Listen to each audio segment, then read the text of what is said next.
Hello, my friend. The world of magic, filled with legends and ancient tales, is opening its gates once again. Tonight, in the Gryffindor dormitory by the crackling fireplace, I will share another story with my friends. Join us, for the magic is about to come alive. Long ago, beneath the crooked lanterns of Diagon Alley, where owls hooted softly from perches above dusty shop signs, and the night clung to the cobblestones like a velvet cloak, there stood a building older than memory. Gringotts Wizarding Bank, built of white stone, guarded by goblins, and filled with secrets even the ministry dared not pry into. But beneath its marbled floors and glittering vaults lay a deeper truth, one hidden behind iron gates and ancient spells. It began, as many stories do, with something going missing. A cold wind curled through the corridors of Gringotts that night. It was long past closing, and not a single wizard lingered within the great white halls. Goblins padded to and fro with sharp eyes and sharper ears, whispering of an item lost, a loss that could not be announced, not even to the highest branches of the ministry. For what was taken did not merely shimmer with enchantment. It had the power to alter time itself, the looking glass of the era, to an oval mirror, no larger than a school book, framed in silver roots that twisted like ivy. The glass did not reflect your face, but your fate, or so it was believed. But fate, as the goblins knew too well, was no simple thing to gaze upon. And the glass had vanished. In the quiet of the bank's deepest level, a high-ranking goblin named Gorbindel inspected the empty stand where the artifact had rested for centuries. No magic could have breached this vault, he growled, running clawed fingers over the scorched stone, unless it was already inside. That was the true danger. If the looking glass had been taken from within, it meant one of their own, a goblin, curse-breaker, or employee, had betrayed them.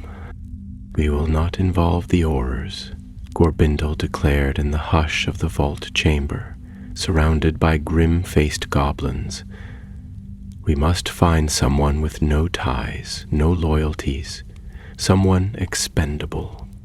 And so it was that Cassia Bell received the letter. She was in a cramped flat in Nocturne Alley, lighting a single candle against the damp. Her wand lay snapped on the mantel, officially broken by order of the Department of Magical Accidents and Catastrophes. Unofficially, she'd broken more than one law in her final year of employment. She was a curse breaker who'd refused to follow rules, and she'd paid the price. When the letter arrived, delivered by a goblin courier in midnight robes, Cassia hesitated. She held the thick parchment, heavy with the Gringotts seal, and felt the faintest thrill stir in her chest. The message was simple: "We are in need of your particular talents. One night, no questions. Payment triple your weight in galleons. If you refuse, burn this letter. If you accept, be at Gringotts before the final bell." She should have burned it. She knew better, but the scent of old magic clung to the parchment, the kind of magic she hadn't felt since her training days in Egypt, prying secrets from cursed tombs, laughing in the face of doom with a wand in one hand and a dragon-bone knife in the other. And so, before the final bell of midnight tolled, Cassia stood once more beneath the marble columns of Gringotts, cloak drawn tight against the rain, boots tracking puddles across the bank's gleaming floor. They led her in silence. 2 goblin guards in black armor, and brought her deep beneath the main halls, past the dragon gates, past the ordinary vaults, deeper still, into levels untouched by even the oldest Gringotts ledgers. There, in a dim chamber lit by enchanted lanterns, waited Gorbindel, and another figure, shorter with eyes that glinted like wet stone. This second goblin bore a map rolled beneath one arm, and a long scar curling up one cheek like a serpent's tail. "Cassia Bell," Gorbindel said, his voice grave. "You will accompany Grizzlehook into the catacombs. You will retrieve what was taken. No spells will work in the lowest levels. Only wit, steel, and what you carry within." Cassia raised her brow.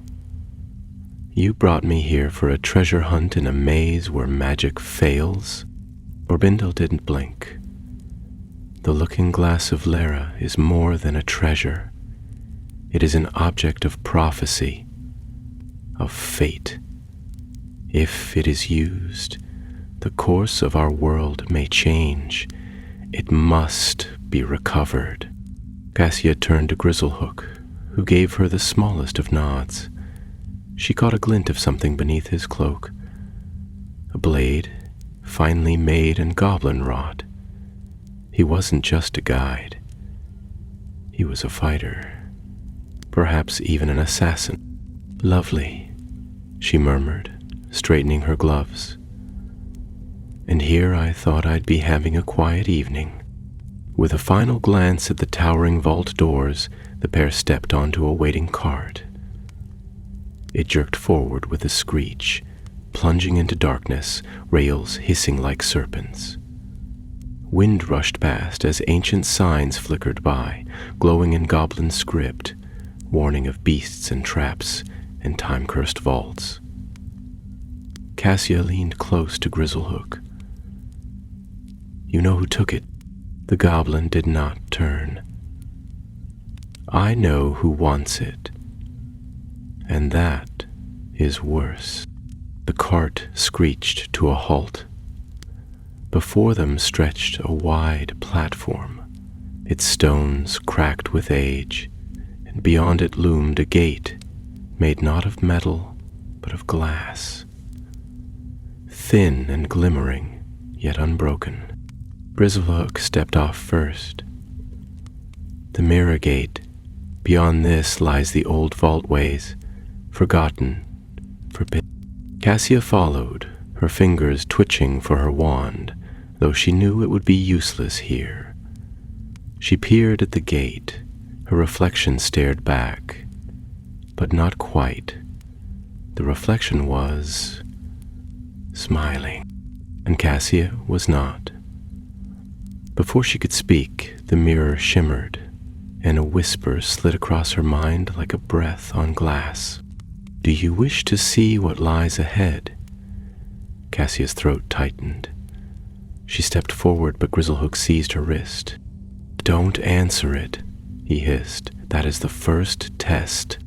Then, with a silent spell carved in the air by goblin fingers, the gate swung open. Darkness yawned before them, and so the descent into the forgotten levels of Gringotts began, not just in search of a stolen artifact, but of something far more dangerous. The truth, and in the vaults below, truth was a weapon sharp enough to cut through fate itself.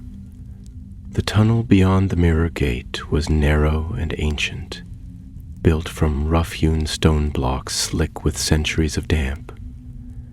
The air was colder here, and heavy with a strange metallic scent, like rust and old spells long since faded. Cassia kept her steps light, careful not to slip on the moss that grew along the floor. Her fingers brushed the wall as they walked, tracing runes so old she didn't recognize their script. Grizzlehook led without speaking, his lantern casting long, flickering shadows along the walls. Every so often, he would pause, tilt his head, and press a long ear to the stone.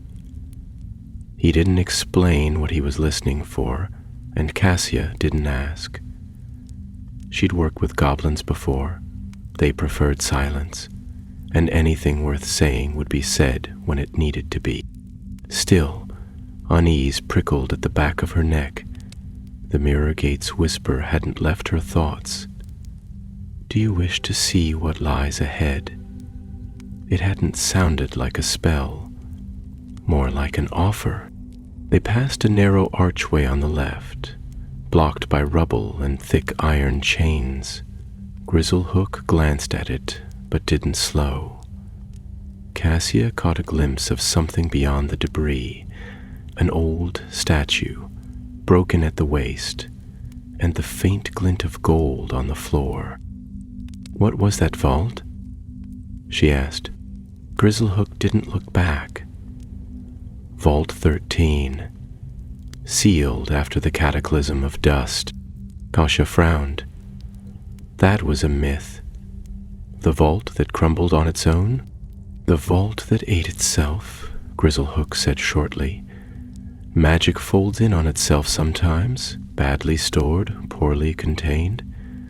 Magic left alone too long begins to change. It becomes hungry." They walked on. The path dipped downward, and the temperature dropped further. Their breath now fogged in the lantern light. Strange echoes crept along the corridor. Soft skittering sounds, as if small things moved just out of sight. Grizzlehook came to a sudden stop. Before them, the tunnel split in 3. Cassia stepped forward, examining each path. The leftmost was narrow and steep, leading into a deeper gloom. The middle was wide and even, marked with symbols she couldn't read. The right path shimmered faintly, as though the air itself were rippling. "Which one?" she asked.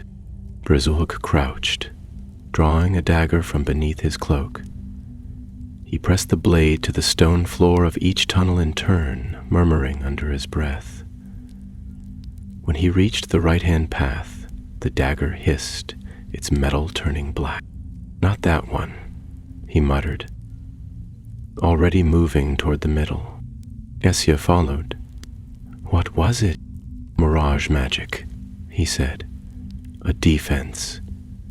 Some vaults are protected by illusions.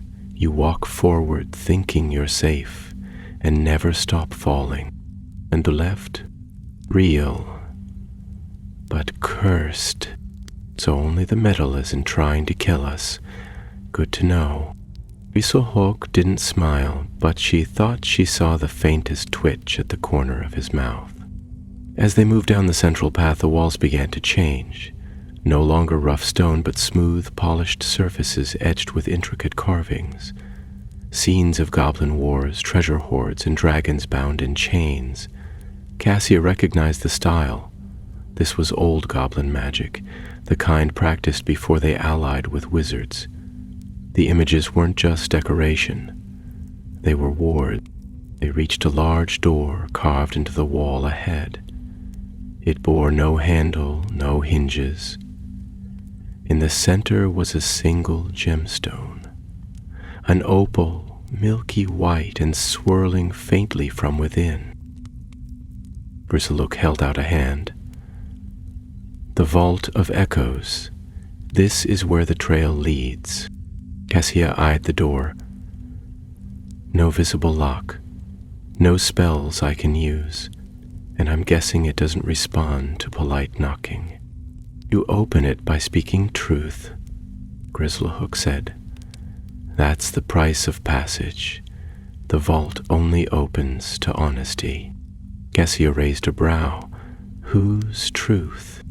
Yours. She stepped closer, considering. So I just tell it something true? It must be a truth you've never spoken aloud. Something buried. The vault feeds on what is hidden. Cassia folded her arms. That seems unnecessarily dramatic. It is goblin magic, Grizzlehook said.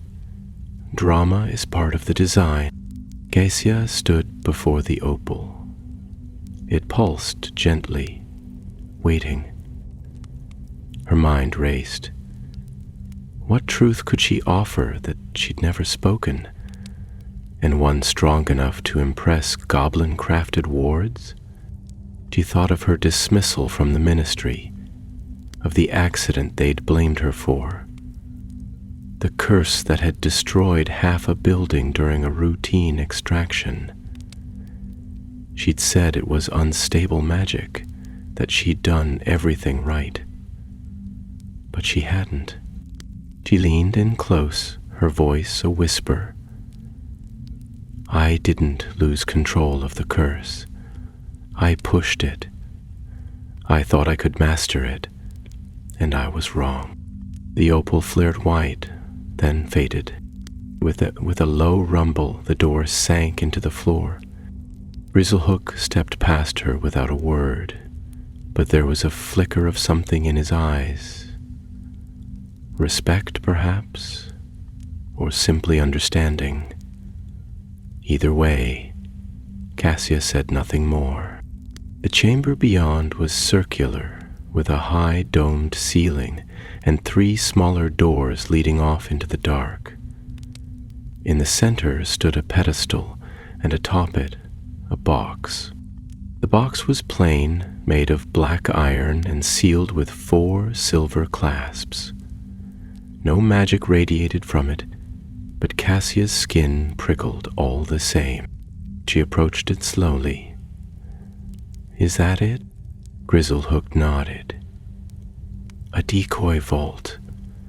The real glass was stored deeper, but this box held the last tracking stone. It will show us where the glass was taken. Cassia opened the clasps carefully, revealing a velvet-lined interior. A small crystal, clear as ice, lay within. The moment she touched it, a vision burst into her mind. A long hall lined with statues, each holding a sword, and at the far end, a mirror resting upon a stand of bone. But the vision twisted. One of the statues moved, turned its head, and smiled. Cassia dropped the crystal, heart pounding. Grizzlehook picked it up. You saw something? A hall of statues, she said slowly, and the glass, but one of them moved. It looked at me. Grizzlehook's face darkened. The Hall of the Silent Watchers. That vault was sealed 200 years ago. No one has entered it since the rebellion. Cassia looked up at him. Then how did the thief get in? Grizzlethorpe met her gaze. Because they weren't after the glass, not at first. They were after the thing guarding it, and now it's awake. Cassia felt a chill pass through her that had nothing to do with the cold. Behind them, a sound echoed through the tunnel, a sharp, sudden clatter like claws on stone. They weren't alone anymore, and the hunt had truly begun. Cassia drew a slow breath, her eyes flicking toward the tunnel behind them. The sound had stopped as suddenly as it had come, but its echo lingered in the corners of her mind like a whispered threat. Grizzlehook was already closing the iron box, slipping it into a satchel at his side with hands that moved quickly, but without panic. Goblins were not easily rattled, but even so, she saw the stiffness in his shoulders, and the way his gaze lingered on the darkened passage beyond. They did not speak. The silence between them now served as its own kind of warning. Grizzlehook turned toward one of the side doors. "We'll take the west passage. The Hall of the Silent Watchers lies beyond the flooded vaults. There is a way in, though the route has not been used in decades." His voice was steady, but there was an edge to it, like the thin line of a blade hidden in the folds of a cloak. Cassia followed, without argument. The chamber behind them held only dust and danger now, and whatever had moved in the dark was surely already following. She pressed her hand to her hip, where a curved dagger was strapped beneath her cloak, its goblin-forged edge still sharp as a whisper. Her wand was useless in these magic-dead tunnels, but steel at least still obeyed its master. The west passage was low and narrow, the ceiling dipping so far that even Cassia had to duck. The air smelled of mildew and stone, and somewhere ahead water trickled steadily, echoing like soft footsteps.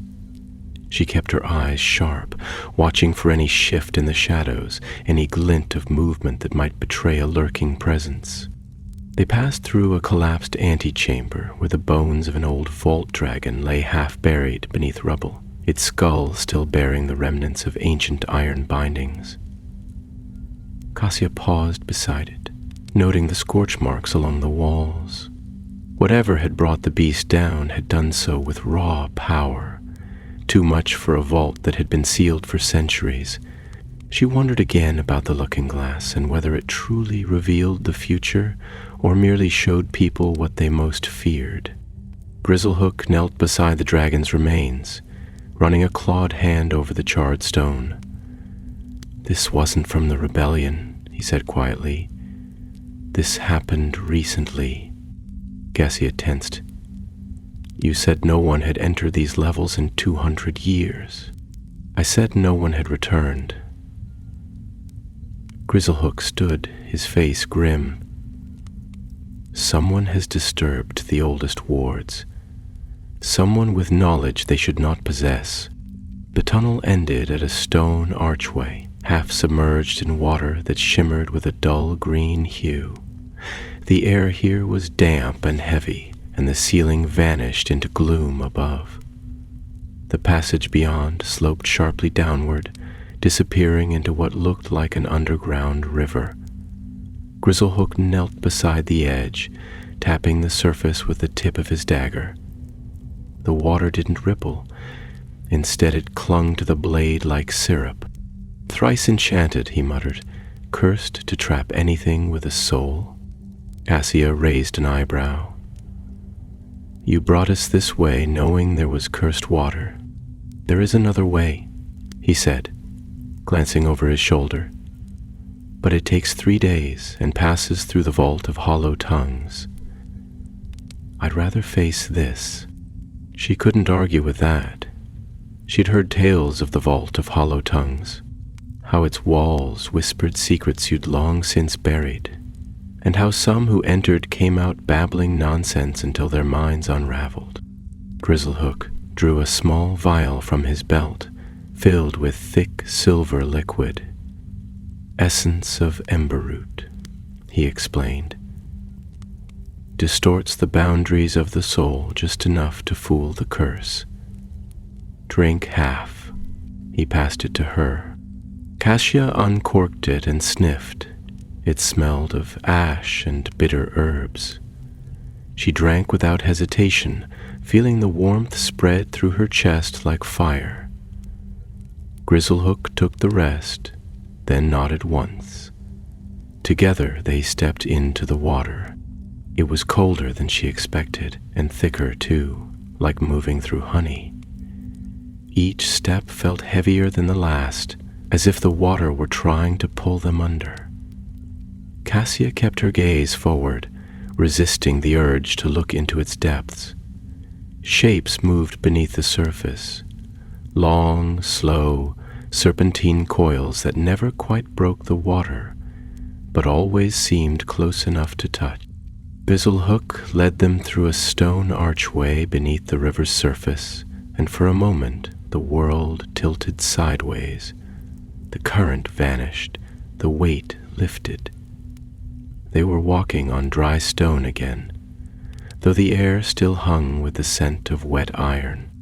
Beyond the arch, the corridor opened into a massive chamber lit by strange green flames that danced in mid-air. The floor was carved with spiraling patterns, like a giant eye staring up from the stone. At the far end stood a second door, taller than a troll, carved from obsidian, with no hinges and no lock. But what drew Cassia's gaze were the statues. Dozens of them lined the walls, each one carved in exquisite detail. Some wore goblin armor, others wizarding robes, and a few bore the marks of foreign lands. Scarves from the east, runes from the north, feathers from the tribes beyond the sea. Each statue held a sword, point down, and each face was expressionless, watching. The silent watchers, Grizzlehook said quietly. They were once alive, guardians of the glass. When the magic failed, they became stone, but their duty never ended. Cassia felt a chill pass through her. They turned themselves into statues?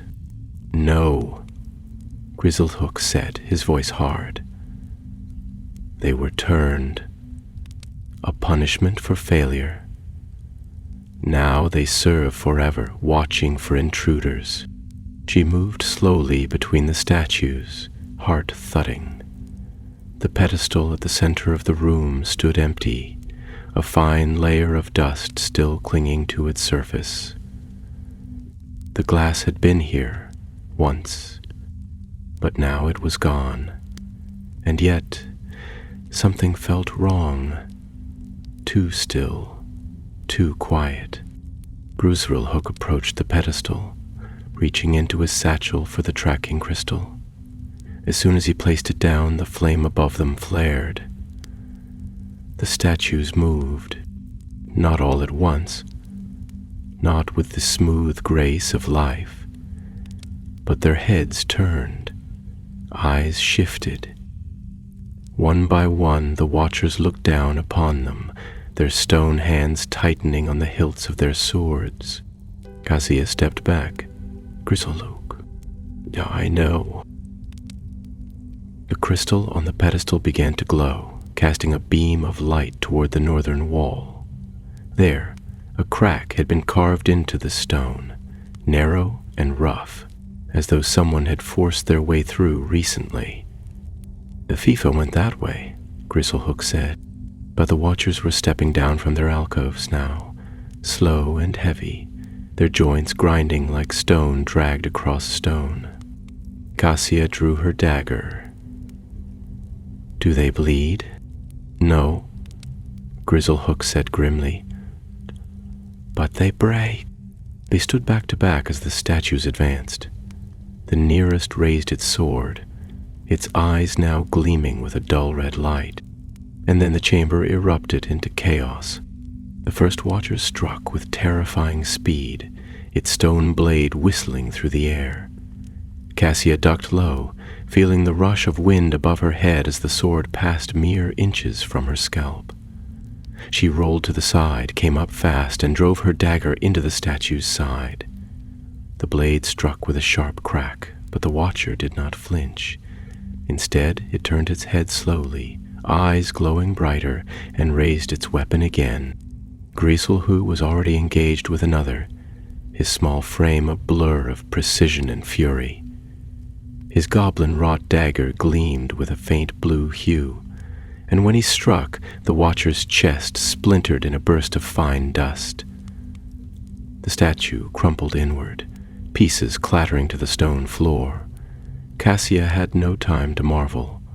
Her attacker was already upon her again. She dropped into a crouch, slashing at the legs, aiming not for flesh, but for joints. This time, the blade bit deep into the knee, and with a sharp twist, she shattered the connection. The watcher fell, crashing to the ground in a tangle of limbs and stone. It didn't rise again. More were coming, stepping down from their alcoves with dreadful purpose, and there was no end to them. Each moved with eerie silence, swords raised in identical grips, as if driven by the same mind. Cassia's heart pounded. They had no time for a prolonged fight. Through the breach, Grizzlehook shouted, his voice echoing across the chamber. Cassia nodded, already moving. She threw herself toward the cracked wall, shoving aside a half-toppled statue that reached for her with a crumbling hand. The narrow fissure in the stone was barely wide enough for a grown wizard to squeeze through, but she forced her way in, scraping her shoulders and bruising her hip as she went. Behind her, Grizzlehook darted through with practiced ease. The passage beyond was a rough tunnel, freshly carved, its walls jagged with pick marks and scorched by spellfire. Someone had forced their way into the old vault, and recently. The air was warm, damp with the scent of magic that had not yet cooled. Cassia stumbled forward, breathing hard, as stone footsteps echoed behind them. The watchers would not follow quickly, but they would follow. They ran. The tunnel curved downward in tight spirals, each step taking them further from the crafted halls of Gringotts and deeper into the forgotten bones of the earth. There were no torches here, no lanterns or guiding enchantments. Only the dull glow of the crystal Grizzlehook still carried, and the flicker of her dagger's enchanted edge. Finally, the tunnel opened into a vault, unlike any Cassia had ever seen. It was vast, larger than the Hogwarts Great Hall, and every inch of it was covered in mirrors, hundreds of them standing tall and thin, broad and squat, round, square, oval, each one framed in a different metal, some gleaming, others blackened with time. They faced in all directions, casting strange reflections that shimmered and moved even when she stood still. Light bounced from glass to glass, never settling, and in every reflection Cassia saw something off. In one she was taller, in another her hair was silver. One showed her standing alone in a room filled with smoke. Another showed her running, sword in hand, chased by shadows with no faces. "This is Rog," she murmured, eyes wide. Grizzlehook looked grim. "This is the Chamber of Divergence. These mirrors show not the past or the present, but possibilities. Some are truth, most are lies. All are dangerous." Cassia stepped carefully between two mirrors, trying not to look at them. "This is where the looking glass was taken. It was once kept here," Grizzlehook said, raising the crystal again. Its light pulsed red. "The thief passed through. The trail is fresh." She moved forward cautiously, weaving through the forest of mirrors. The glass whispered to her as she passed, soft voices, familiar and unfamiliar, echoing her name in dozens of tones. She forced herself to ignore them. These were enchantments meant to distract, to deceive, but even so, she could feel something shifting inside her, memories tugging loose, doubts rising unbidden. They reached the center of the chamber. There, atop a plinth of obsidian, stood a single mirror unlike the rest. Taller than a man, framed in twisted silver, its surface flat and dark. The looking glass of Lyra. But something was wrong. The mirror was cracked. A jagged line ran from the top left corner to the bottom edge, like a bolt of lightning frozen in time. And in the reflection, Cassia did not see herself. She saw a figure in black robes, their face hidden, holding the looking glass in both hands. Behind the figure stood a second vault, round and rimmed with firelight, and a door, slightly open. Cassia stepped back. "That's not possible." Grizzlehook stared at the mirror, then glanced down at the crystal. It had turned black. "I took it through the mirrorway," he said. "A hidden path, accessible only to those who know the right enchantments. The glass was never stolen from Gringotts. It was taken through Gringotts." She turned sharply. "What do you mean?" "The looking glass is a key, not just a vision," he said. "The ancient goblins created it to connect this world to a place they called the Hollow Vault, a vault that lies outside normal space, a prison, a tomb, and a hiding place all in one. But the enchantments faded. It was sealed centuries ago, until someone reopened it." Grizzlehook nodded.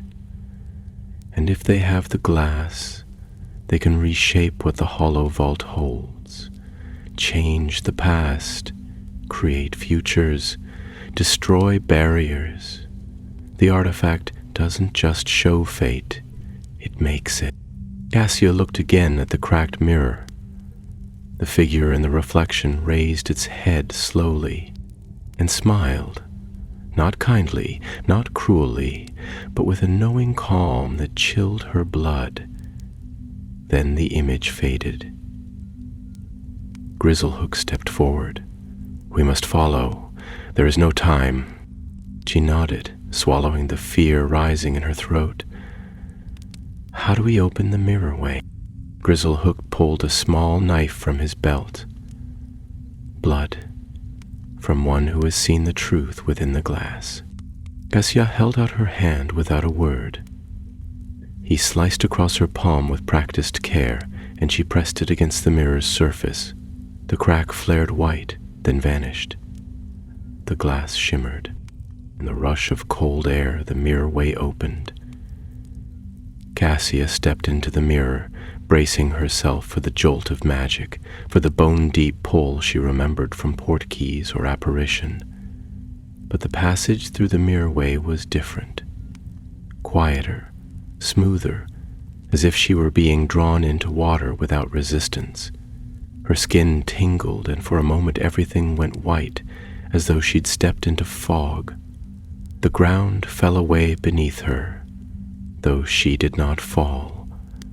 There was no sound, no wind, no sense of motion, only stillness. Then the world reformed. He stood at the edge of a cavernous hall, vast and domed, its ceiling lost in shadow. The air was thick and stifling, heavy with ancient magic that seemed to hum against her bones. At the far end of the hall stood a great door, round, forged of deep bronze, and carved with hundreds of tiny runes that flickered with dull firelight. Around its base, the ground was scorched, and a faint heat radiated from the stones beneath her feet. Grizzlehook emerged behind her, blinking rapidly. He steadied himself on one knee, breathing hard. "This is the Hollow Vault," he said, his voice quiet but filled with awe. "We haven't set foot here in over 1,000 years." Cassia scanned the vast chamber. It reminded her in a way of the lower chambers of the ministry. Imposing, silent, built for power rather than comfort. She felt small standing there, though she would never admit it aloud. At the center of the vault stood a raised platform, and upon it 3 pedestals. Only one was occupied, and on it lay a silver circlet. No gemstones, no sigils, just plain burnished silver, shaped into a delicate spiral. The moment she looked at it, her heartbeat quickened. "The crown of Linnaeus," Grizzlehook murmured. one of the 3 artifacts of accord. It was forged to bind magical contracts, unbreakable and absolute. With the glass to reshape fate and the crown to seal it, whoever holds them both, they could change everything. Cassia took a step forward, then stopped. The air near the crown shimmered faintly, like heat above a fire. A protective enchantment, perhaps. Goblin work, old and subtle. She turned to Grizzlehook. Why wasn't this guarded? It was, he said, gesturing toward the scorched floor. But the creature bound here is gone. Freed. Or worse. A low hum vibrated through the chamber, as though something enormous stirred in the deep. Cassia's hand went to her dagger automatically. She could feel the presence of something watching, something just beyond the edge of sight. "We're not alone," she said. Grizzlehook nodded. "No, and we won't be for long." She crossed the hall cautiously, weaving between broken statues and the remains of what looked like a shattered archway. Symbols lined the ground, half buried in dust and soot. She knelt beside one and brushed away the grime. It wasn't goblin script this time, but something older. Elvish, perhaps, or even druidic. The rune pulsed under her touch. "It's a warding seal," she said, "meant to trap something, not protect it. Whatever they locked here, they expected it to try to escape. And now the seal's broken," Grizzlehook replied. "So either it's already gone or it's moving freely." Cassia rose. Why steal the looking glass if they already had the crown? Because the glass completes the circuit. With it, they can write the future. With the crown, they can bind others to it. There's only one piece missing. Cassia met his gaze. "What's the 3rd artifact?" "The Blade of Rest," Grizzlehook said, his voice low. "A weapon that can sever fate itself. Hidden long ago. Some say it's been lost forever." Before she could respond, a sound rang through the hall, slow, deliberate footsteps echoing from the great bronze door. A figure stepped into view. They were tall and robed in black, their face hidden beneath a silver mask shaped like a blank oval, featureless save for a faint crack down the center. The mask shimmered, reflecting the flickering firelight from the runes on the door. In their hands, they held the looking glass of Lyra. The figure came to a stop beside the pedestal, lifting the glass so that it caught the glow of the firelight. The mirror didn't reflect the chamber. It showed something else entirely. A field of battle, strewn with broken wands and fallen banners, where goblins and wizards stood side by side against a dark tide. At the center stood a figure in black, masked, triumphant. The masked one turned the mirror slightly, and the vision changed. Now the field was empty. No bodies. No war. Peace. The ministry tower stood tall, untouched.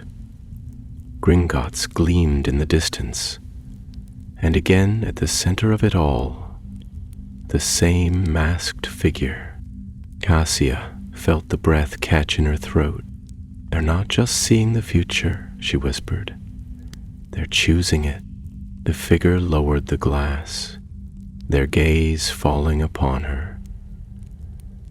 Though the mask bore no eyes, Cassia felt the weight of that stare, as if it had pierced through every thought she held. "Cassia Bale," the figure said, their voice smooth, androgynous, and far too familiar. "I've been expecting you." She took a step forward, dagger raised, though she knew it would do little good. "Who are you?" "Someone who remembers what the world could have been," the figure replied. "Someone who intends to give it a second chance. The glass doesn't give you that power." "Oh, but it does, and the crown seals it. The blade, well, that's for later." Grizzlehook stepped forward, voice sharp. "You've stolen sacred goblin relics. You've broken ancient wards. Do you think fate will bow to your arrogance?" "I think fate is a tool," the figure said. "Like a wand, like a vault, like a key, and I intend to use it." Cassia narrowed her eyes. "Who are you to decide what fate should be?" The figure tilted their head. "Someone who already has," and with a single, deliberate motion they raised the looking glass and vanished into the bronze door, which swung inward without a sound. Cassia dashed forward, but the entrance had already sealed itself shut. No sign of a keyhole, no runes to activate, only the image of the mask, now carved into the metal. Grizzlehook stood beside her, silent. "They're going to reshape the world," she said, voice tight. "One vision at a time, and they won't stop until they've remade everything." Cassia turned to him. "Then we'd better find the Blade of Rest before they do." The bronze door stood silent and still, the carved mask upon its surface gleaming faintly in the low firelight. Cassia pressed her hand to it, but the metal was cool and unyielding. Whatever enchantment the masked figure had used to pass through, it had sealed the way behind them with flawless precision. No spell, no curse. Breaking charm she knew could force open a door like that, especially not one bound to the looking glass. Grizzlehook crouched beside the base of the door, examining the runes with narrowed eyes. His clawed fingers traced their edges, lips moving silently as he whispered in ancient dialect only the oldest goblin scribes still understood. After a moment he stood, brushing soot from his trousers, and gave a sharp shake of his head. "This vault wasn't just sealed by magic," he said grimly. "It's bound to intent. Only those who share the vision of the one who passed through may follow." Cassia frowned. "You mean we'd have to want what they want?" "To believe it," he clarified. "To align your will with theirs. That's the price." "Well, that's a bloody problem, isn't it?" Grizzlehook didn't answer. He turned away from the door and began pacing, the firelight catching the edge of his dagger. Cassia followed suit, her mind working furiously. If they couldn't pass through the vault by force and couldn't fake belief, then there was only one path forward. Find something stronger than the door's enchantment, something that could break destiny itself. Her thoughts circled back to what the masked figure had said. The blade, that's for later. She turned to Grizzlehook. "The Blade of Rest. You said it could sever fate." He nodded slowly. "It was made to counter the crown. One binds a path, the other cuts it loose. The goblins forged it in secret during the final days of the rebellion, in case the magical accords were ever broken. Where is it?" He hesitated, and for the first time since they'd met, Cassia saw something flicker behind his eyes. Reluctance, maybe even fear.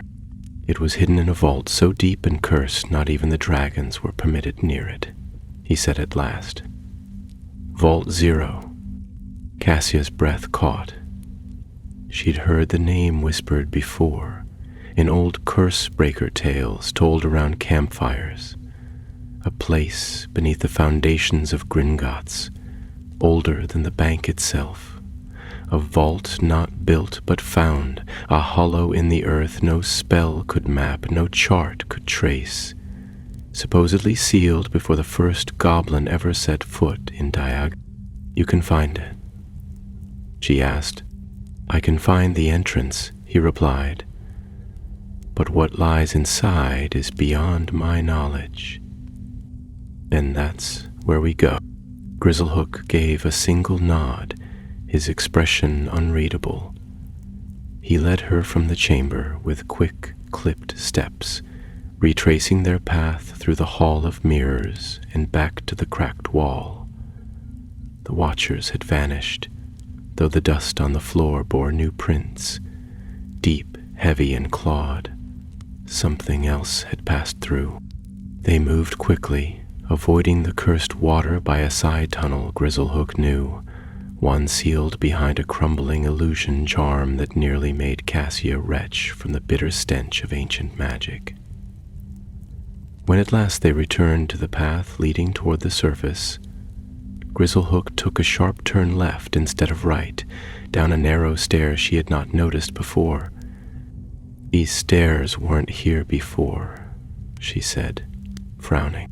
They are only revealed when certain words are spoken in the mirror hall, he said. Words I have not said aloud in 100 years. Cassia glanced at him sidelong. Just how old are you? Older than you, he said shortly. And nothing more. The stairs led down for what felt like hours. The air grew colder, thicker. The stone became darker, smoother, as if melted into shape rather than carved. Magic pulsed faintly beneath their feet. Not active spells, but the lingering echo of power laid into the earth long ago. They passed no doors, no torches, no signs of habitation. Only darkness and stone. Finally, the stairs ended. They stood before a great chasm, a yawning crack in the world that split the stone floor like a wound. A narrow bridge, barely wider than a man's stride, crossed over it. No railings, no safety charms. Cassia could not see the bottom. Across the chasm stood a set of black doors, etched with no markings, no runes. They were plain and smooth, and terrifyingly still. Even from a distance, she could feel something pressing against her thoughts, a presence that seemed to be listening, waiting. That's Vault Zero? She whispered. Grizzlehook nodded. Few goblins even believe it exists. Fewer still have dared to come this far. Cassia took a breath and stepped onto the bridge. The stone was cold beneath her boots, and each step echoed into the abyss below. She tried not to look down, but the pull of the void was strong. It whispered of secrets, of forgotten names and broken promises. She walked faster. When they reached the doors, she placed her hand on the surface. It was warm. Grizzlehook stepped beside her and drew a small blade from his belt. Not the curved dagger, but a thin, straight edge with goblin script carved along its length. He pressed it into a slot near the door that hadn't been visible until he touched it. Only a blade made by the forge master of Irondeep can unlock this door, he said. And only when blood has been spilt. He turned the blade, and with a deep groan, the doors opened inward. The chamber beyond was unlike anything Cassia had ever seen. It wasn't carved or built. It was the earth. A natural hollow, its walls smooth and glittering with minerals that shimmered like starlight. At the center stood a stone pedestal. Upon upon which lay a sword. It was simple in shape, long, narrow, with a handle wrapped in faded leather and a hilt of dark silver. It bore no jewels, no flourishes, no crest, but the moment Cassia looked upon it, she knew it for what it was, the Blade of Rest. She stepped forward, and the air around the sword shifted. The pressure in the chamber deepened. Her ears rang and her breath caught. It felt as though the sword were watching her, judging her. She extended a hand. A whisper stirred, not from the walls, but from inside her own mind. "Will you cut the thread?" She hesitated. The sword asked no oaths, demanded no answers. But the question lingered. Grizzlehook stood back, watching. Cassia grasped the hilt. A shock passed through her fingers, not of pain, but of memory. Images flashed before her, her expulsion from the ministry, the look of betrayal in her mentor's eyes, the explosion in the cursed vault, the silence that followed, and then visions not her own, futures that might yet be, where the masked figure ruled from a throne of mirrors, where goblins bowed not in service but in chains. She clenched her jaw and lifted the blade. The chamber fell silent. The magic in the air bent toward her now, not in fear, but in recognition. The blade had accepted her. Grizzlehook nodded once. "Then it's time." Cassia turned toward the exit. They had a vault to open and a future to rewrite. The journey back through the tunnels was quieter than before.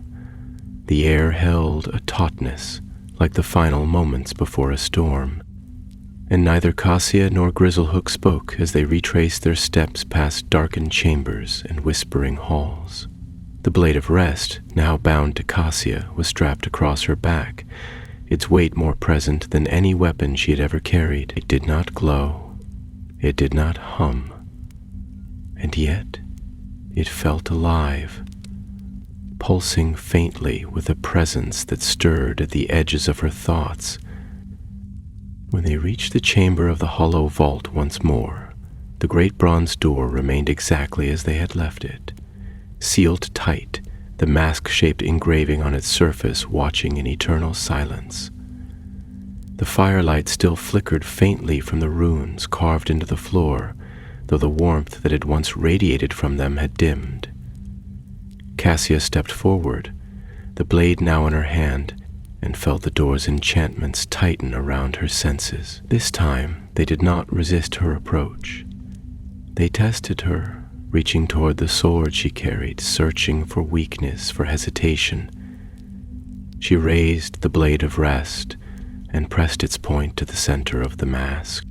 The bronze rippled beneath the steel like water, and the runes along the door flared to life. Cassia braced herself.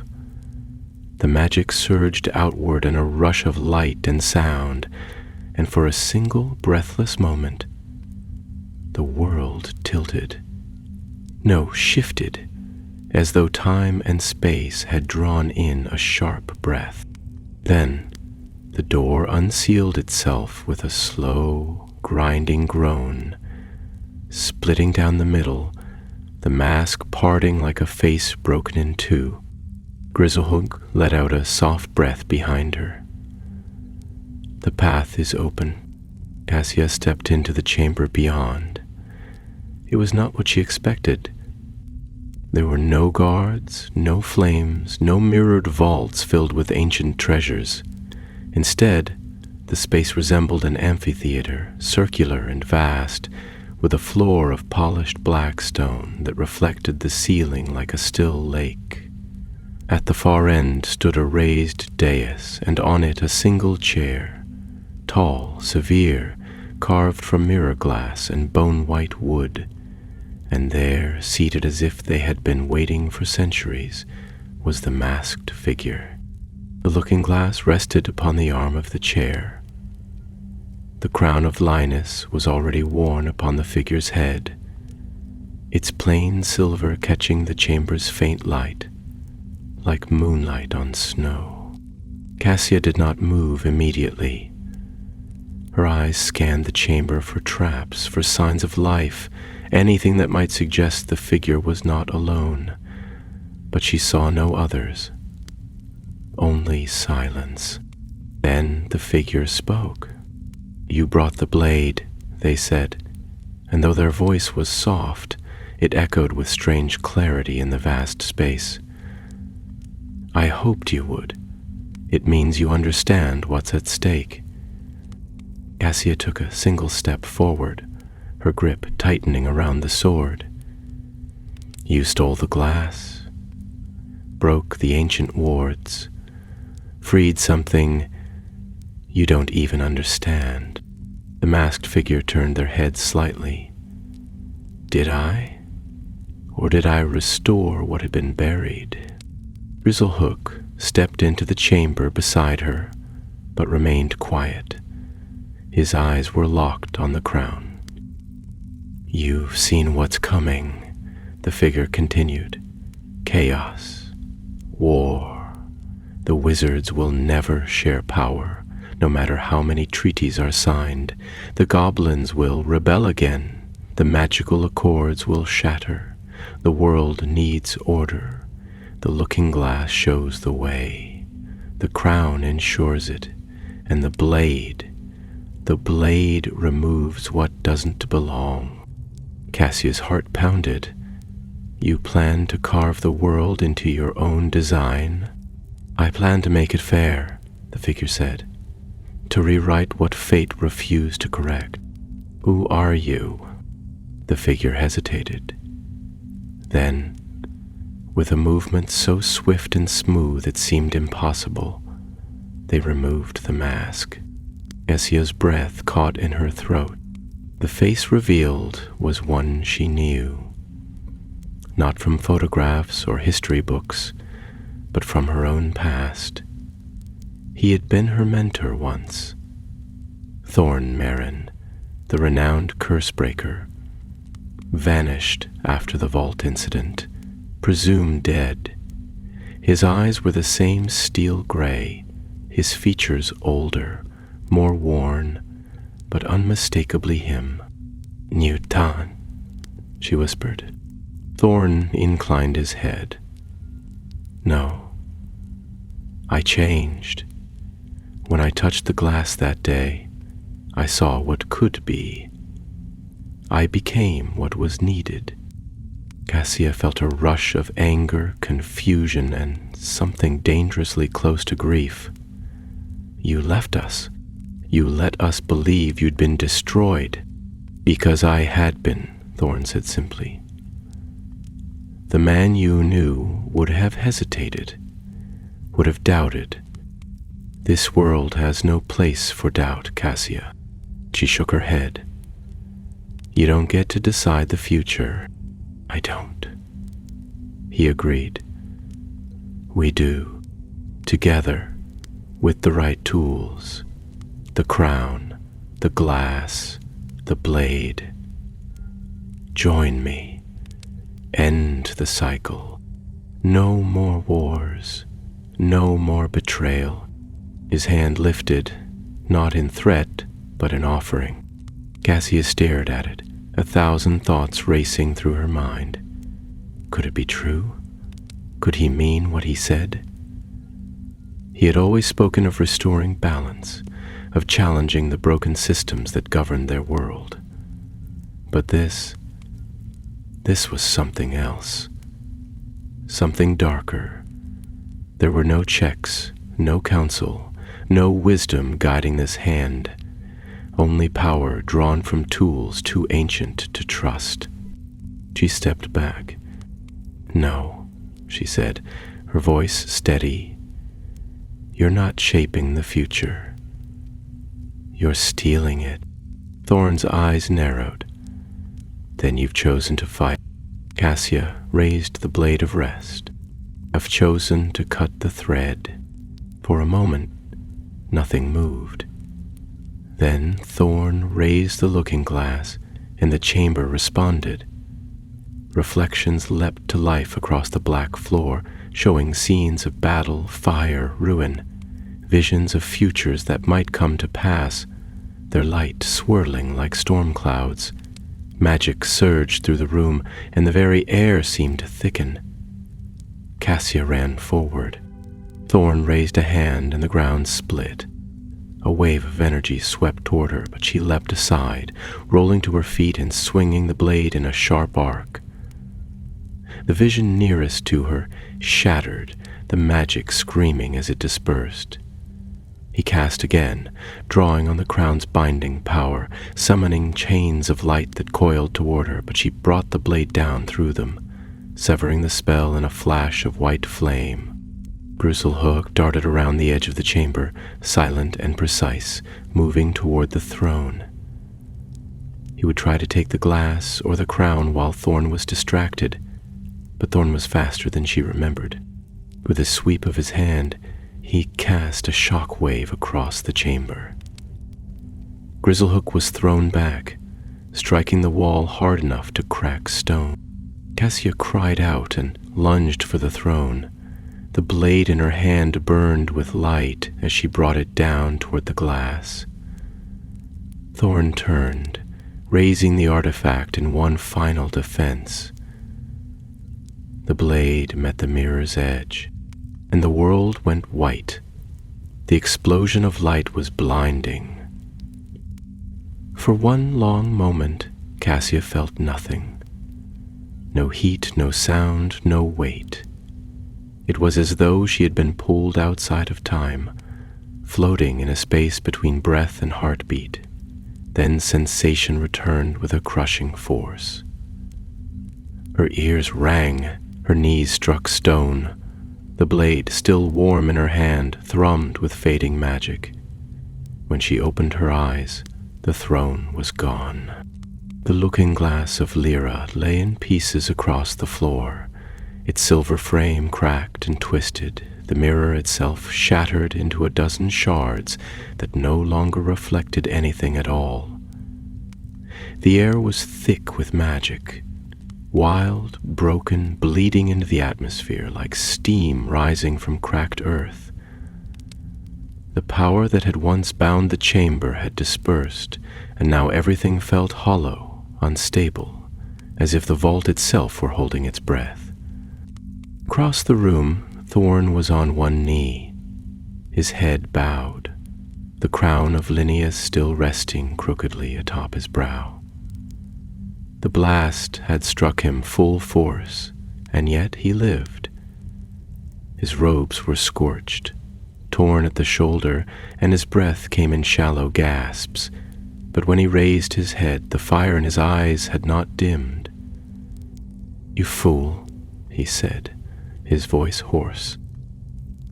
"Do you have any idea what you've done?" Cassius stood slowly, sword still in hand. "I stopped you. You've severed the glass," he spat. "Do you know what that means? All the futures it held, all the paths it stabilized, they'll collapse. Magic built on those visions will unravel. There will be consequences." "There were already consequences," she snapped. "You just chose not to see them." He struggled to his feet, swaying slightly, but his gaze was steady. "I saw more than you ever could. You think this was about power, about ruling. I was trying to protect the world from what's coming. Then you should have trusted it to decide for itself." Thorn's fingers twitched, reaching for something, perhaps a wand, perhaps a spell, but the blade of rest shimmered, and the movement froze on his lips. The sword's presence was absolute now. Its magic had cut through the looking glass, through time-bound enchantments older than the vault itself, and it pulsed with quiet strength, as though daring fate to test it again. A groan echoed from the chamber walls, deep and mournful, as cracks spread along the ceiling. The destruction of the glass had destabilized more than just the visions. It had shaken the vault's very foundation. Dust rained down from above, and a long fracture ran the length of the floor, splitting the polished stone like an old scar reopened. Bristlehook stumbled into view, blood trailing from a cut above his eye. His left arm hung limp at his side, but his gaze was sharp, focused. "The vault's collapsing," he said shortly. "We have to leave, now." Cassia didn't move. She looked at Thorn, whose hand now rested against the throne's shattered base. Fingers curled as though clinging to the memory of what he had almost achieved. He didn't speak. He didn't plead. He simply watched her, and in that gaze she saw the man he had once been. Brilliant, driven, compassionate, and the one he had become, bent beneath the weight of certainty. "I can't leave him here," she said quietly. Bristlehook gave her a long look. "You must." But Cassia stepped forward. "Come with us," she said, her voice steady. "There's still time."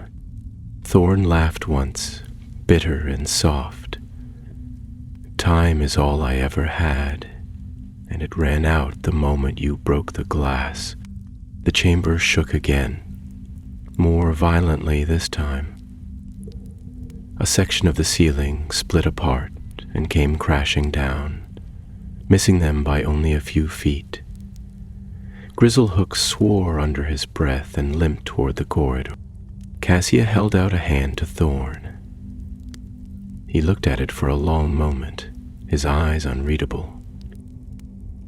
Then, slowly, he removed the crown. Its magic faded as it left his brow, and for the first time in years his shoulders sagged under a weight that was no longer magical but human. He took her hand. They ran. The path back through the mirror way was twisted now, its enchantments frayed. The mirror had cracked, and though the passage still existed, it groaned beneath their feet with every step. Reflections warped and shimmered around them, showing flickers of other paths.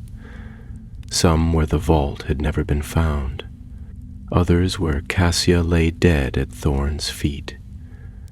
She ignored them. By her, the sound of the vault collapsing grew louder. Stone splintered, echoes roared, and magic spilled out like storm winds, trapped too long. When they emerged through the mirror gate once more, the entrance shattered behind them with a final crack of glass. The door sealed shut, the magic exhausted, and the path to the hollow vault was no more. Silence returned. They stood at the edge of the deep tunnel, their clothes torn, faces smudged with dust and ash. Thorn slumped against the wall, exhausted. Bristlehook stood a short distance away, rubbing at the wound on his arm.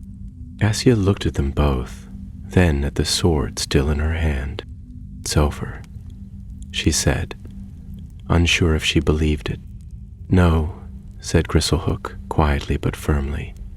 "It's changed, but it isn't over." Thorn turned to her, his eyes hollow.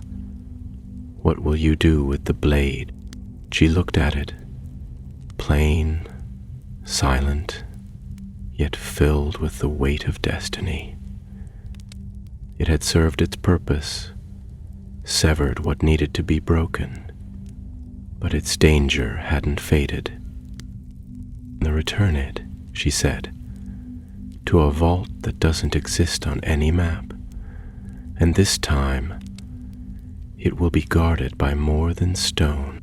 Bristlehook gave a satisfied nod. Thorn said nothing. They began the climb back to the surface. By the time they reached the upper halls of Gringotts, dawn was breaking over Diagon Alley.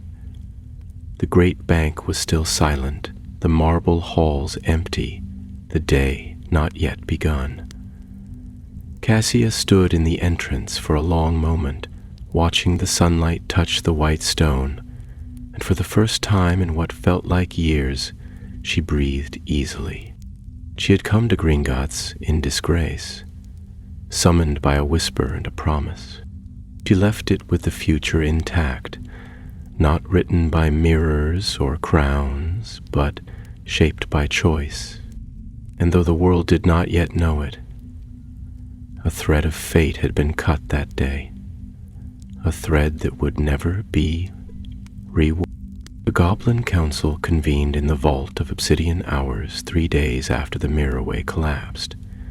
Hidden deep within Gringotts and accessible only by a sequence of keys known to fewer than 7 living beings, the chamber was seldom used. Its stone table had not borne voices in nearly a century, and its enchanted lanterns flickered with unease, as if uncertain how to respond to the gathering of such high and grave authority. Cassia stood before the council, flanked by Grizzlehook and Gorbindle. Her clothes had been mended, but the scuffs and burns from the vault had not yet faded, and the silver blade she carried was still slung across her back, carefully wrapped in dark cloth. The goblins watched her in silence, their sharp eyes taking in every detail, her bearing, her breath, the way her fingers flexed unconsciously near the hilt of the hidden weapon. At the center of the table sat High Scribe Morgran, his beard braided in ceremonial gold thread, his robes dark and dusted with silver ash.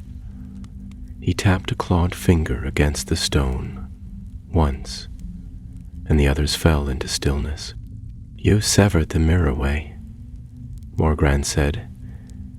"You broke the looking glass." "I had to," Cassia answered. Her voice was steady. "Thorn Marin was using it to reshape the world, to bend time and magic to his will." There were no gasps, no outbursts. The goblins, unlike most wizards, were not prone to such displays, but a ripple passed through the chamber nonetheless, faint, like wind brushing ancient pages. "Do you know," Morgran said, leaning forward slightly, "how long we protected the looking glass of Lyra? How many treaties were signed in blood to keep it hidden? It was never meant to be used, only watched." Cassia met his gaze. "It was used, and left alone, it would have been used again." Grizzlehook spoke then, his tone respectful but firm. "She did what no one else dared. She bore the blade. She severed the artifact's grasp on the future. We cannot ignore that." There was silence again. Then Morgran gestured to the bundle on Cassia's back, the blade of rest. "Will you return it to us?" Cassia hesitated, not because she feared their reaction, but because the question meant more than the words implied. She knew the goblins had once forged the blade in secret as a last resort against domination. She knew they feared it as much as they respected it. To hand it back was to entrust them with its future, but also to relinquish her own control over it. She stepped forward and unwrapped the cloth, revealing the weapon in full. It gleamed faintly beneath the lanterns, its surface free of ornament, its edges impossibly clean. No blood stained it, no runes etched it, and yet it radiated power. Quiet, ancient, final. "I don't believe it belongs to anyone," she said, "but I won't keep it. Guard it. Lock it away. Forget it. The world isn't ready for what it can do." Morgran studied her for a long time, then gave a slow nod. "We will bury it," he said. "Not in stone nor in gold, but in a place that cannot be found, not by goblin or wizard or ghost. He raised his hand, and 2 vault keepers stepped forward. They took the blade in silence, their gloves marked with sealing sigils, and vanished down a corridor so dark that even Cassia could not see its end. When the chamber was empty again, Morgan turned back to her. "What do you seek now, Cassia Bell?" It was a simple question, but it struck her harder than she expected. In the whirlwind of the last days, she had fought to survive, to act, to stop Thorn and protect the fragile balance between the magical races. But now that it was done, now that the path she'd followed was behind her, what remained? She thought of the ministry and its endless rules, of curse-breaking work beneath desert stars, of broken vaults and broken truths, and of the man who had once taught her to read ancient scripts, now bound in magical chains beneath Gringotts' deepest halls. "I want to go," she said. "Not away, not to escape, but out, to find what's been forgotten, to learn what was hidden before even your oldest vaults were carved." Moragron's eyes narrowed with interest. "Knowledge beyond gold, that is a rare desire in this age." She shrugged. "I never liked gold much anyway." Grizzlehook gave a short huff that might have been amusement. Morgran stood, and with his rising, the other goblin stood too. "Then go," he said, "and remember, Cassia Bell. You walk now outside the paths the glass once showed. What lies ahead has not been written." She bowed, not out of ceremony, but from a rare flicker of respect. As she left the vault of obsidian hours, the lanterns dimmed behind her. 2 weeks later, beneath a twilight sky over the highlands, Cassia stood at the edge of a windswept cliff, watching as the last light faded from the world. The wind tugged at her cloak, and her satchel was heavy with scrolls, maps, and ink-stained parchment. A new beginning, carved not from prophecy, but from choice.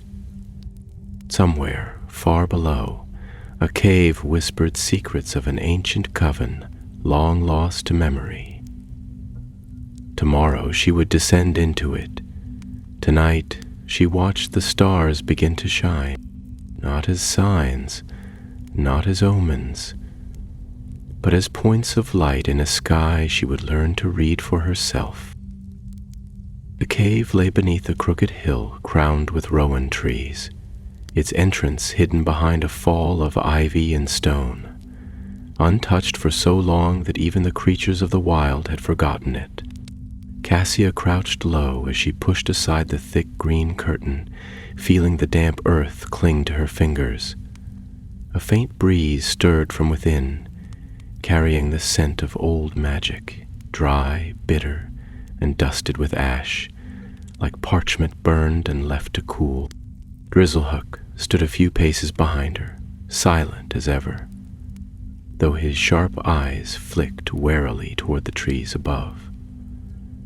They had traveled north together at Cassia's request, following the trail of something older than any vault, something that had stirred once more in the wake of the Looking Glass's destruction. While Gringotts had returned to its quiet routines and the Goblin Council to its hidden deliberations, Cassia had kept moving, guided not by maps but by whispers. "In taverns. Are you certain it lies here?" he asked at last, adjusting the pack on his back. "Not certain," Cassia replied, brushing a lock of hair from her brow. "But the stories point to this place, the Hill of the Hollow Wands. They say a coven sealed themselves beneath it during the Great Sundering, when Wandlore turned against its makers. If there's truth in that, there may be records, spells, enchantments, knowledge lost to time. of traps. She smiled faintly. Likely both. They descended together, the passage narrow and slick underfoot. The walls were carved with runes older than Hogwarts, etched in a spiraling pattern that shimmered faintly when touched. Not protective wards, Cassia noted, but bindings, as though something had been caged within. The air grew colder with every step, until their breath came in puffs of mist, and the only sound was the soft drip of water in the dark. The tunnel widened into a chamber lit by phosphorescent lichen, pale green and pulsing gently, like the breath of a sleeping thing. Along the walls stood stone shelves, each lined with scrolls sealed in wax, bottles of long-dried ink, bundles of crystal rods wrapped in cracked velvet. A stone table stood at the center, and on it, a wand unlike any Cassie had seen. Its shaft was twisted like vinewood, dark as night, with a handle of carved bone. Runes crawled along its length in gold ink that had not dulled with time. She reached for it, then paused, glancing at Grizzlehook. "In awards," he said quietly, though his stance remained tense. She lifted the wand gently. It was lighter than it looked, and warm, almost like living wood. The runes shimmered beneath her touch, and a whisper brushed the edge of her hearing. Words in a language she didn't know, and yet somehow understood. "It's a speaking wand," she murmured, "bound to memory." This wasn't a weapon. It was a vessel. She closed her eyes and let the whisper settle, listening carefully. The wand spoke not with one voice, but many, layered over one another, threads of knowledge bound into the wood like wind through a forest.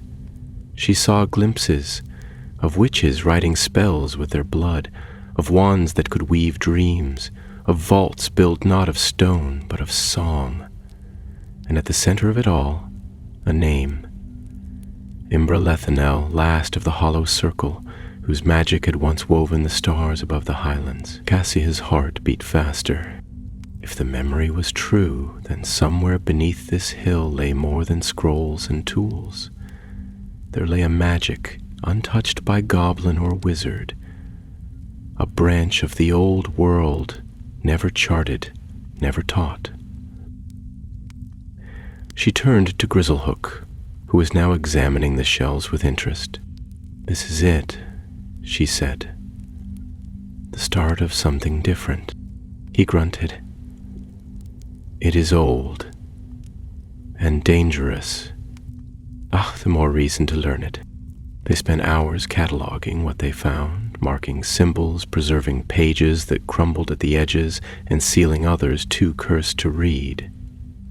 Cassia's hands were ink-stained by the end of it, her satchel filled with fragments of knowledge so obscure that even the Department of Mysteries had never whispered of them. But the wand she kept close, tucked into a cloth wrap beside her journal, its quiet murmuring a constant reminder that the past still held truths worth unearthing.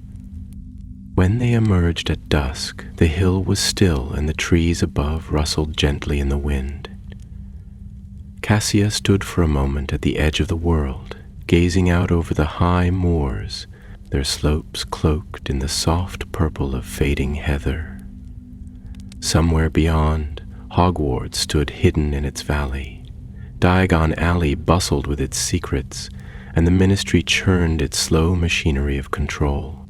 But she no longer belonged to those halls or their promises.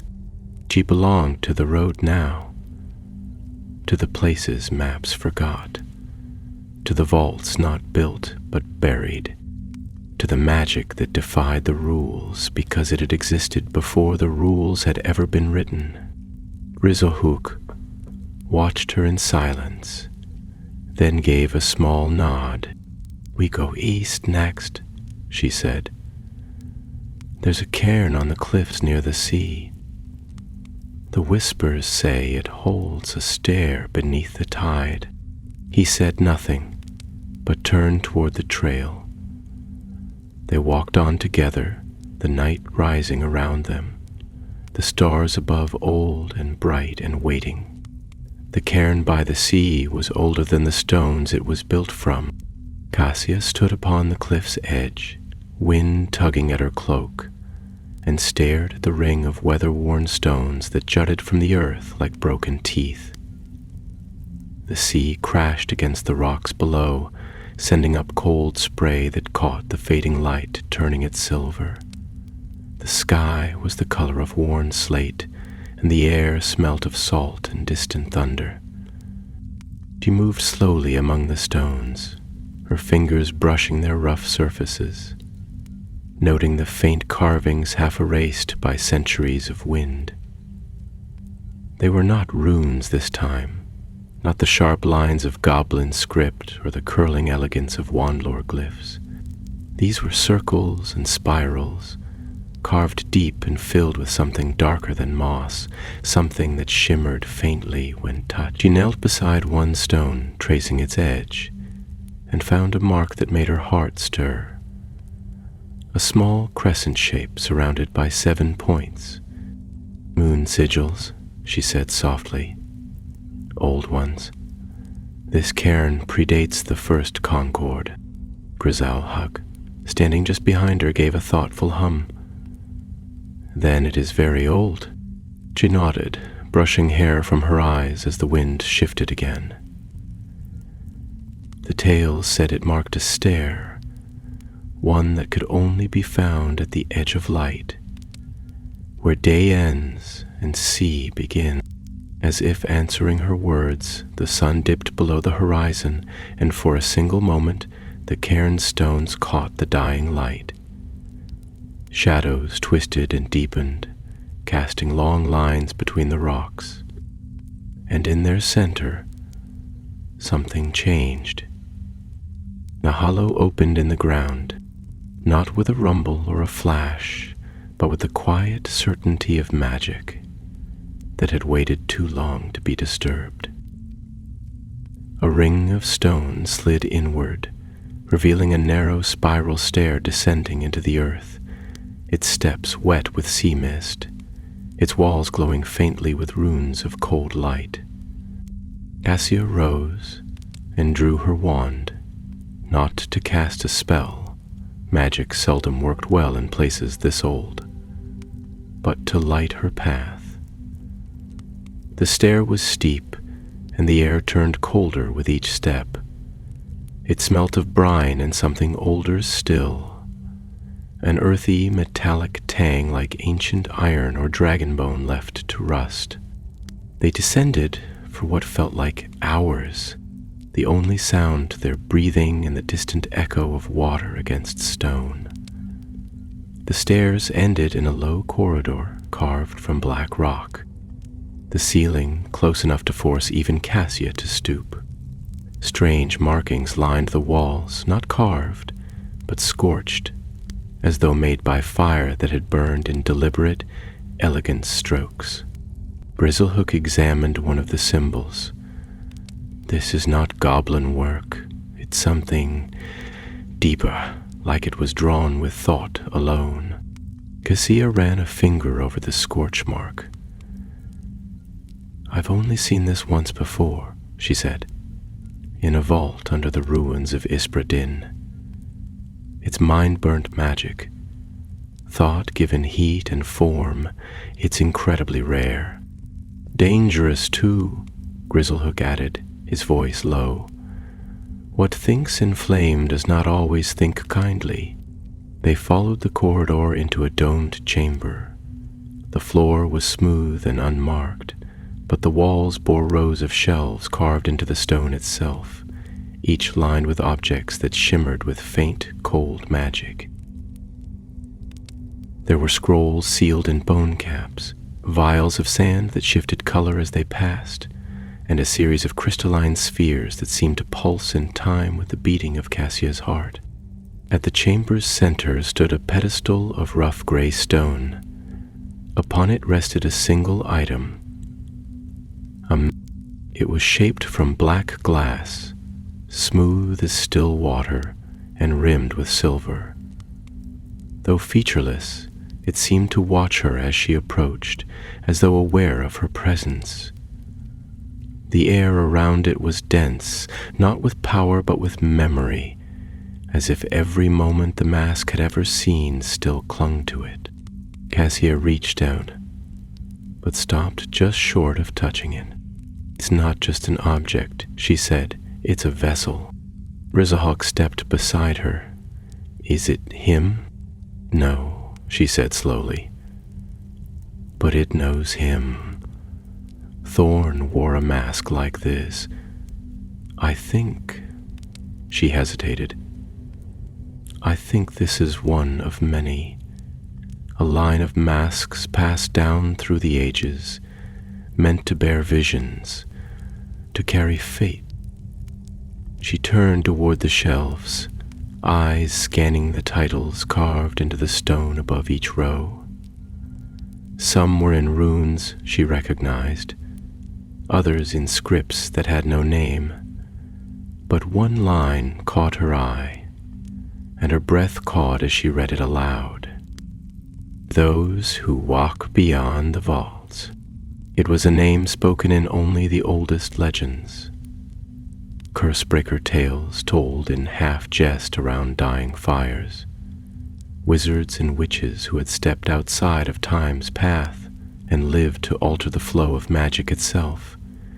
The story went that they were neither wholly mortal nor wholly myth, bound to serve as keepers of knowledge too dangerous to teach. Some said they had vanished, others that they still watched from behind mirrors, shaping the world with silent hands. Cassia turned back to the mask. This wasn't just buried, it was hidden, preserved.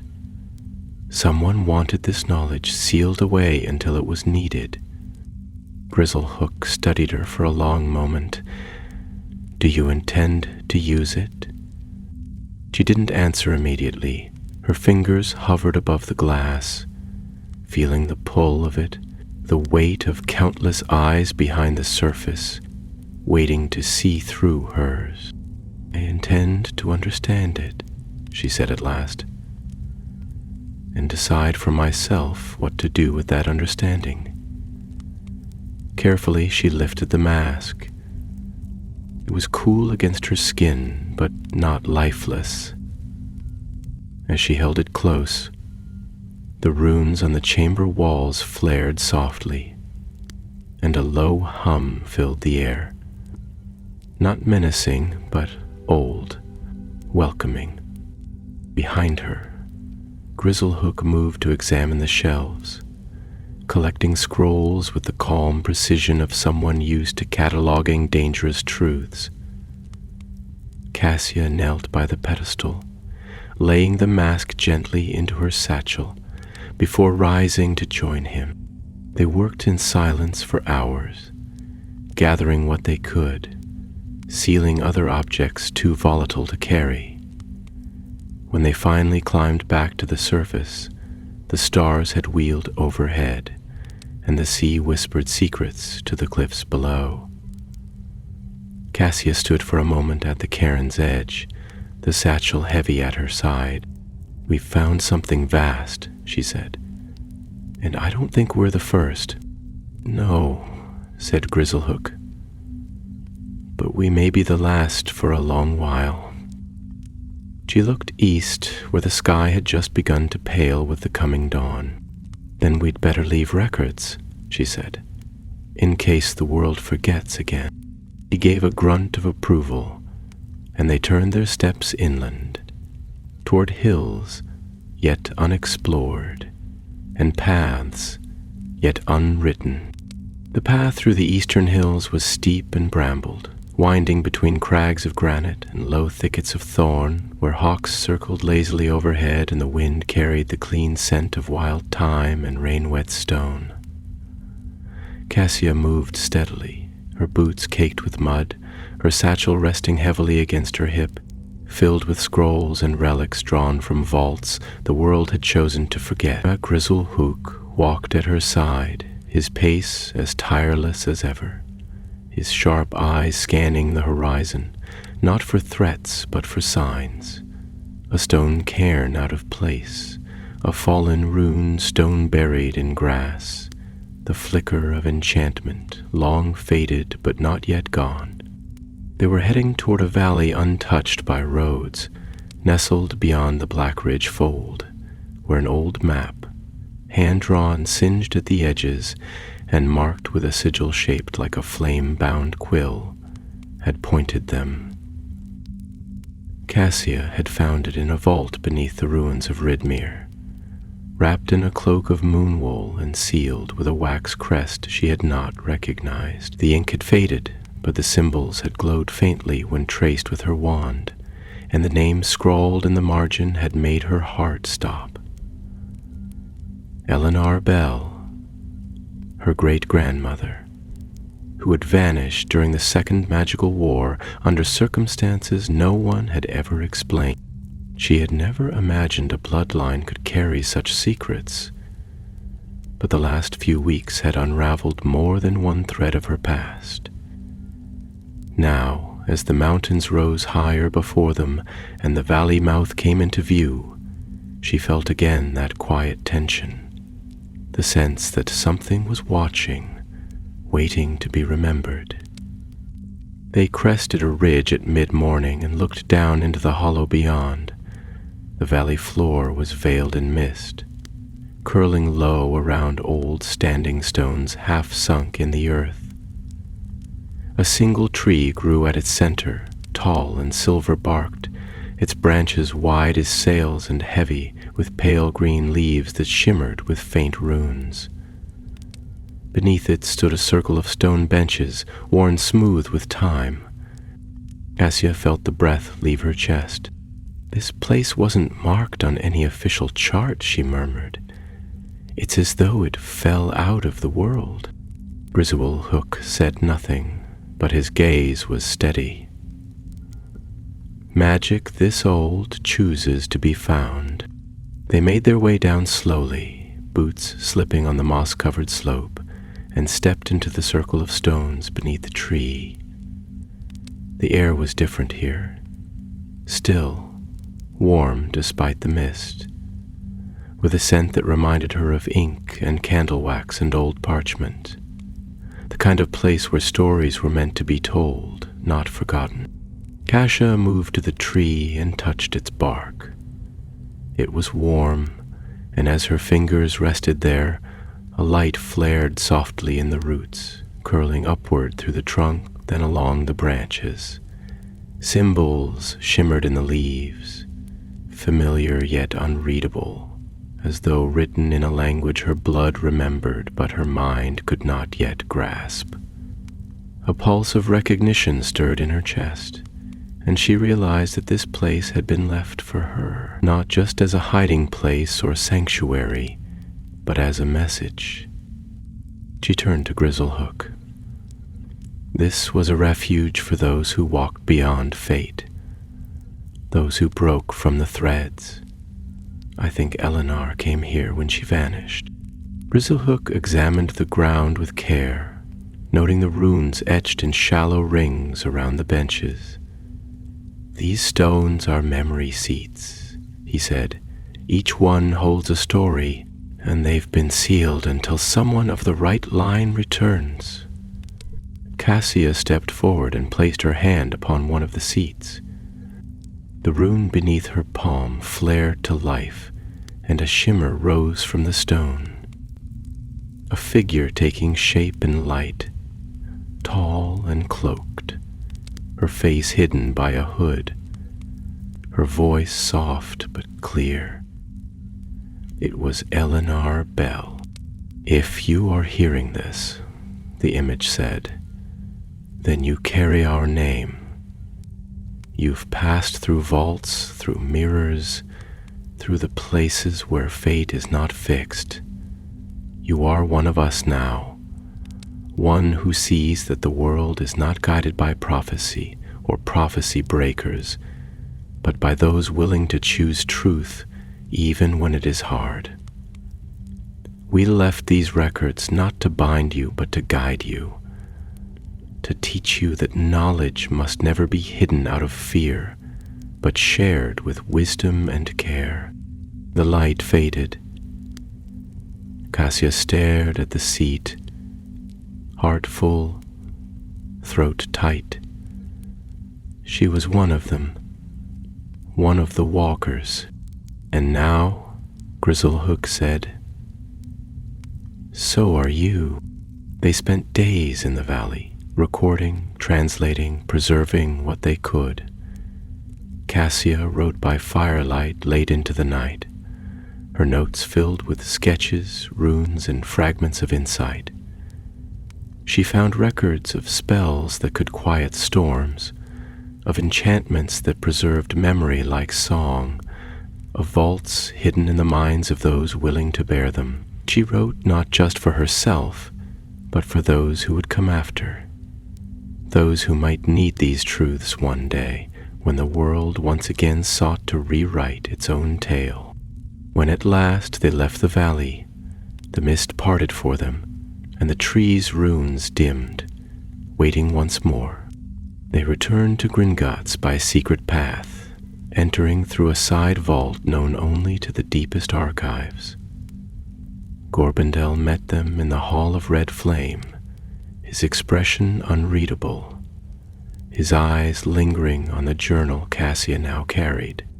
You've gone far, he said. Farther still to go, she replied. He gave a single nod, then go. Cassia looked once more at the vault doors, great and unyielding, protectors of secrets, and turned from them. She had found what lay beyond, not gold or prophecy, but something rarer, freedom from the story already written. Outside, the sky was pale with morning. The streets were still quiet, the air touched with the scent of rain. Cassia stepped onto the cobbled stones, cloak drawn close, satchel on her shoulder, and walked into the rising day. She did not know what would come next, but she no longer needed to. She would find the path, as all true curse breakers did, wherever the old magic whispered, and wherever the world had dared to forget.